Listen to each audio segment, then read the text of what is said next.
Right, welcome to another week of the Gospel of Mark. This week we're going to be looking at Mark chapter 9, verses 1 to 32. And we begin with verse 1, which I think I said last week is kind of a transitional verse. It says that some would see the kingdom come in power in this age. And that is often seen as a reference to believing that Jesus thought his return was imminent.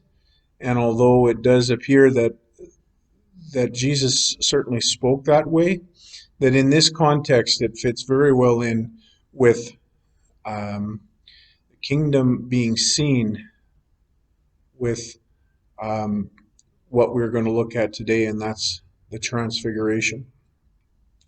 Jesus takes Peter, James, and John up a mountain, we're told.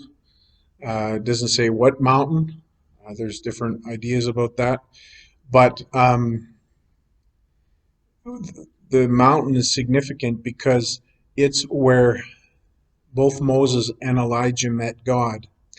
In fact, we're told that Moses waited 6 days for his encounter with God, and this pericope, which is also found in Matthew and Luke, takes place 6 days after the previous encounter where Peter acknowledges Jesus as the Christ. So while they're on top of this mountain, Jesus is transfigured before them, becoming bright with light and white.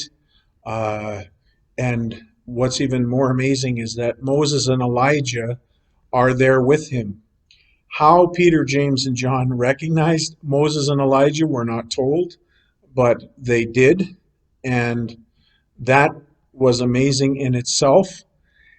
We are told in Luke that they were also um, bright, but clearly the central figure is Jesus. He stands apart from Moses and Elijah.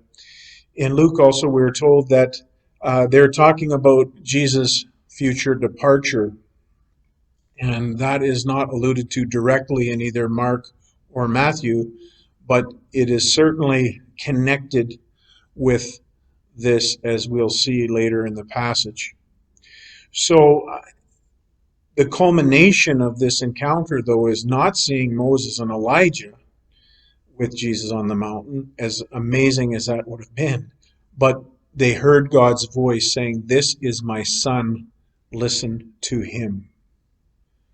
Once that takes place, and the disciples recollect themselves, they're once again alone with Jesus.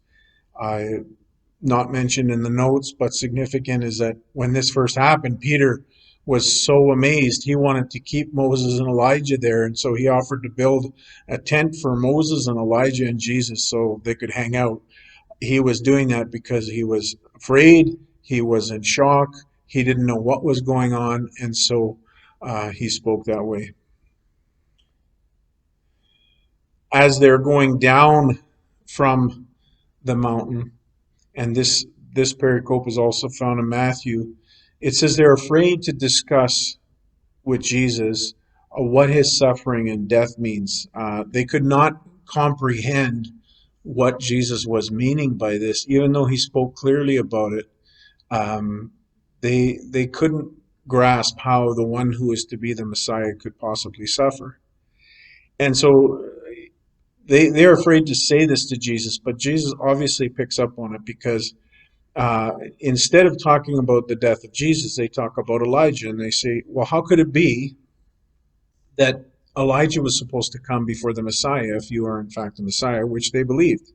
And so Jesus affirms that, yes, indeed, the Messiah is preceded by Elijah coming, and but Jesus says that that has already happened, that the spirit of Elijah was upon John the Baptist. He doesn't mention him explicitly, but when he talks about the authorities doing to him everything they intended to do, as in killing him, um, then uh, they understood that they were talking about, that he was talking about John the Baptist. And not so clearly as in Mark as in some of the other Gospels, he says that John the Baptist's suffering was in the same way or in the same manner of the suffering that he was going to be experiencing. And so basically another way in which Jesus foreshadows his future suffering and death.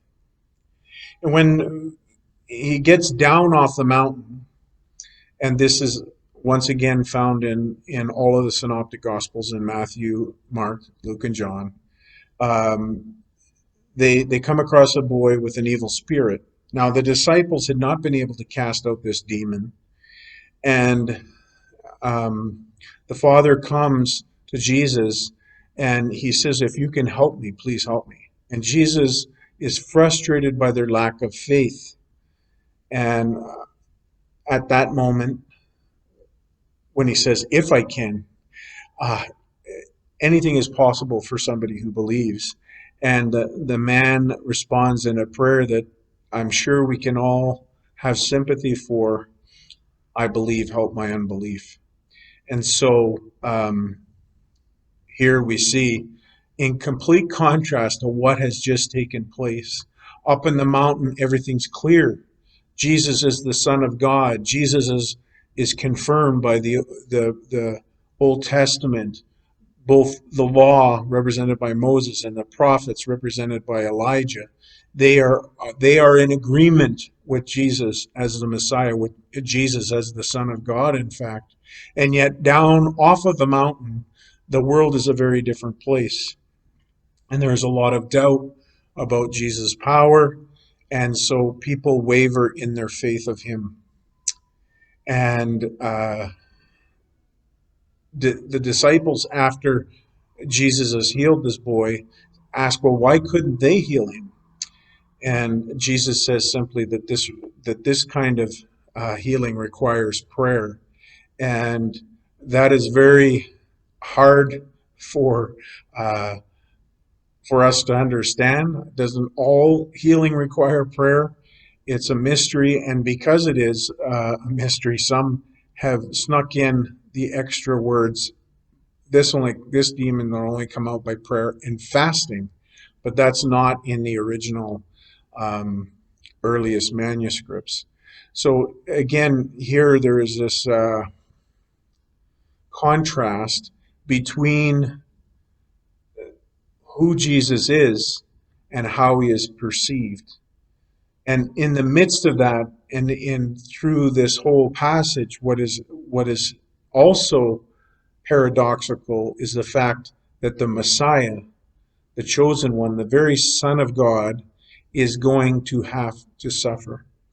And I'm not sure if I brought this up before, but more and more, Jesus is going to refer to himself as the Son of Man. And